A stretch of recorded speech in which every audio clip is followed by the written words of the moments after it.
Good day, my name's Todd, standing on the man who takes people out into the field and has either live interact with or eyewitness a Sasquatch. Today I'm going to do a very important demonstration, so I've gathered together a bunch of little sticks, we'll call them. I'm going to use them in place of trees to show how immensely important these structures that Sasquatch are building are. That we recognize them, that we really take a hard look at them and understand these things aren't happening naturally. This isn't just going to occur within nature. John Betternuggle asked me that once. This is, probably when I first met him, maybe 2013, so quite a few years ago, almost 7, 8 years ago. He said, what I'd really like to see, Todd, I'd like to see somebody come out here with the expertise of knowing about how these trees are and how they fall, and then explaining that to me. And I put my hand in the air. I was like, man, I've been working with wood for years. I've worked with Survivor Man. He's worked with wood. And since then, even before then, and probably about 3 years, in the last decade, I've been trying to put structures together and work with trees that are so enormous, so big, all the impossibilities that come with what a Sasquatch has to do. And I've come to realize how absolutely, profoundly amazing these structures are. I'm going to get into that and explain that in detail today so I can really help you understand how to recognize them and the importance of them on so many levels, the way they're built counterclockwise appropriately, where the first build is, how they last for years and years. After all the experience and all the time I've spent trying to build these structures and understanding the power it takes and the ingenuity and the intelligence behind it, I'm really going to try my best today to help express that to you when I'm going to show you about one of the most significant Sasquatch structures of all time. It's a structure that was used on Survivor Man Bigfoot. It's a structure where in the episode he says it's like throwing puzzle pieces in the air and they fall in the proper places when they land. That's how impossible this structure was. But there's something that I've looked at, something that I've learned since then. That was, again, back in 2013.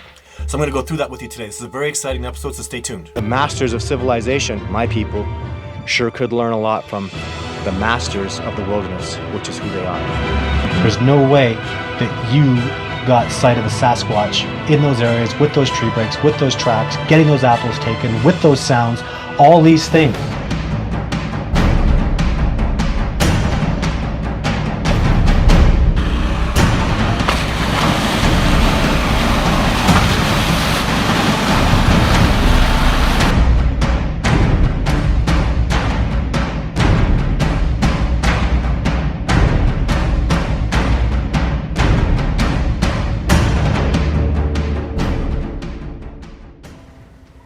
So this is that's number one here that lodged in the fork of this one, probably before it fell. How fresh is this break over here? So where did that come from? Any pieces down below that looked like it would match this end? That's what I was looking at. All right, here I am with my little stick structure. So I'm using a hex suit to put my trees together, like that's the substrate in the ground.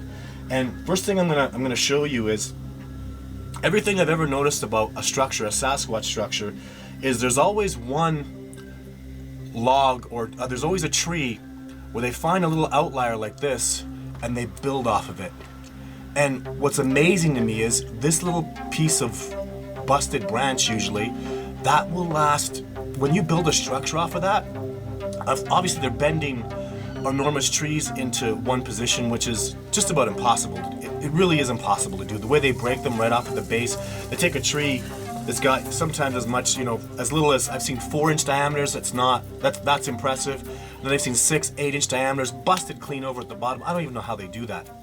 They bust it, they bend it over into the structure, but they always seem to be intelligent enough to build it off of something that will last and last. And this will last. I'm telling you, I've seen it. Like, it's so, even what they'll do is I find that it'll be a lot smaller than this, so I even break it a little more. I don't know if the Sasquatch do this.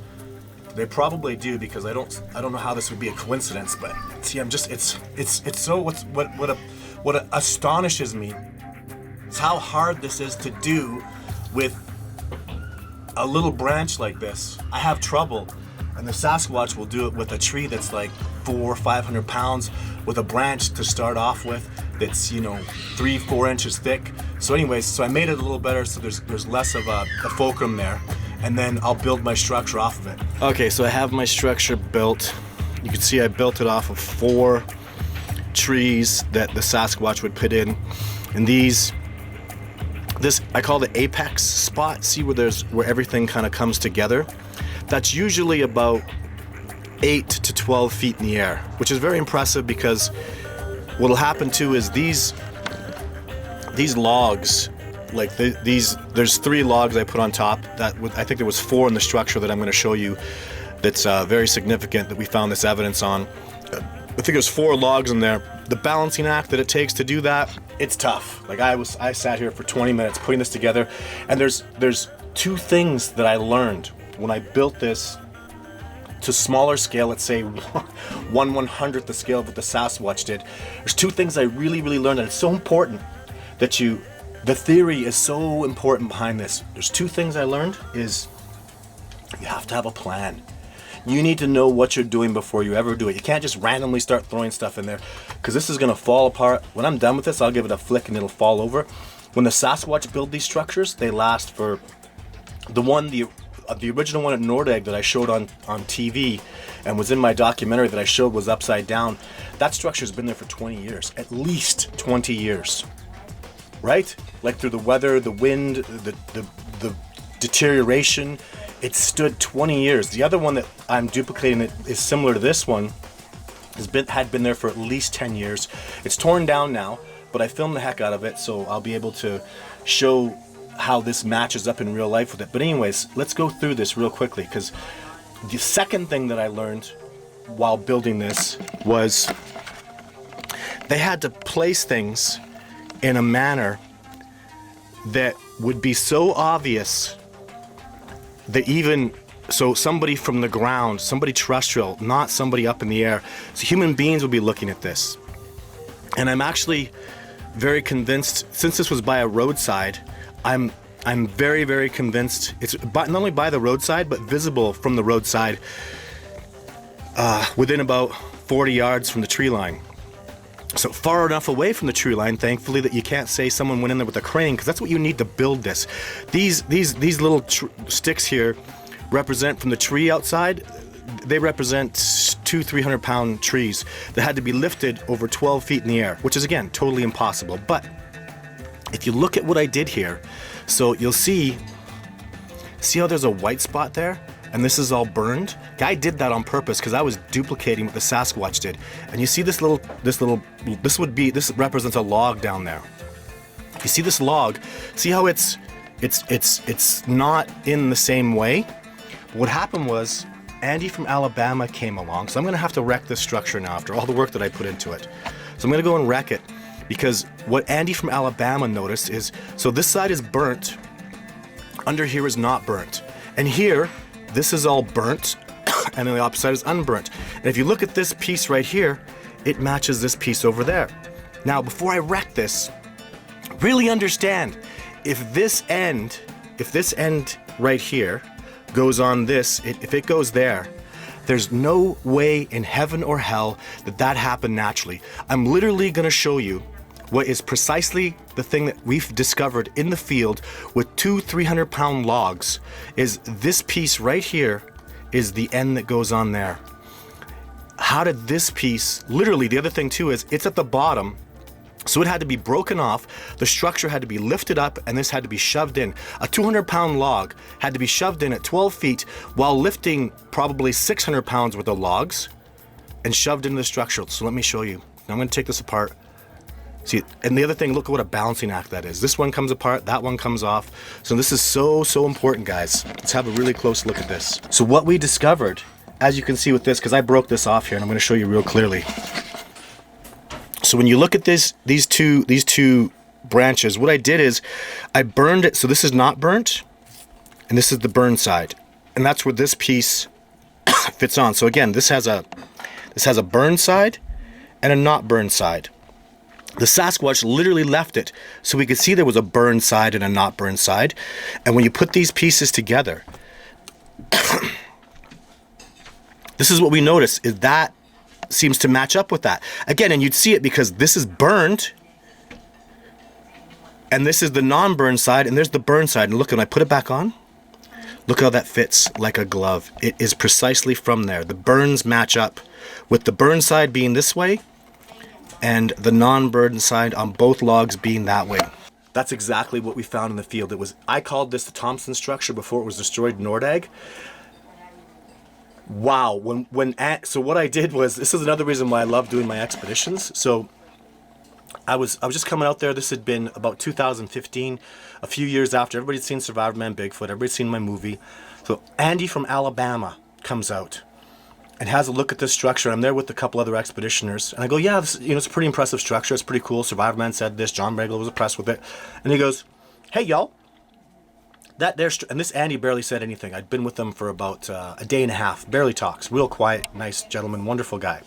And he goes, hey, y'all, that there end been busted off. The structure's lifted up and shoved in at 90 degrees. And I went, thanks, Andy from Alabama, but I'm Todd Standing. Survivor Man was here. John Benedeglo, Jeff Meldon. We were all looking at this. We didn't see that. You certainly didn't see it. And then one of the other expeditioners pops up. I agree with them. Clearly, that's what happened. And I go, what? I go, oh, you're both mistaken. Then the third expeditioner pipes up. He is completely right. So I give my head a shake, do this, walk around, and clear as day, there it is. The bottom piece is busted off from the top piece and shoved in at 90 degrees, just like I demonstrated. It was there the whole damn time, and we never saw it. So this one fell into this one, probably caused this one to push over, and just coincidentally it snagged on the living one. This could be it. Of course, this one has to be there first, so it didn't fall over until after this one. What's that? I say this That could be it. could be the base. Yeah, there you go. So you've got, but then it caught this one. So this one had to be down already. Oh.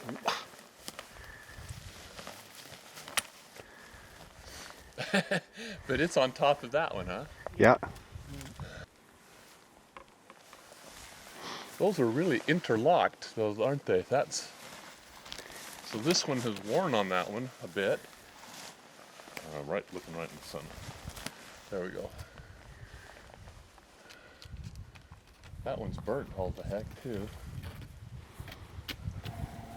Take a moment to realize how ignorant we were to look at it and dismiss it. Survivor Man was the closest one. Give him all the credit in the world. He knew something was up. Puzzle pieces falling.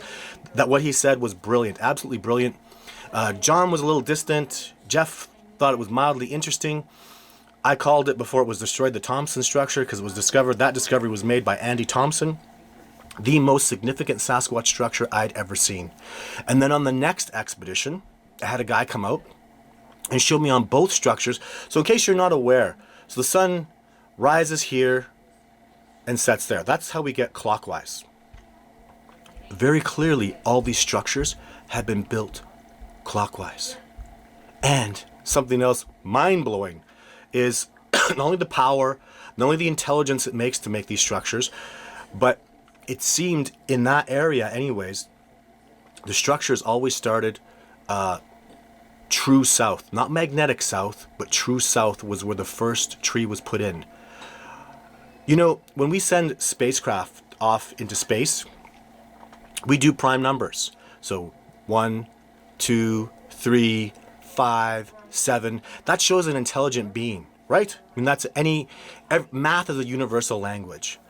What I see with these incredible structures they built is a being that's at an immensely high level of intelligence. You better know it.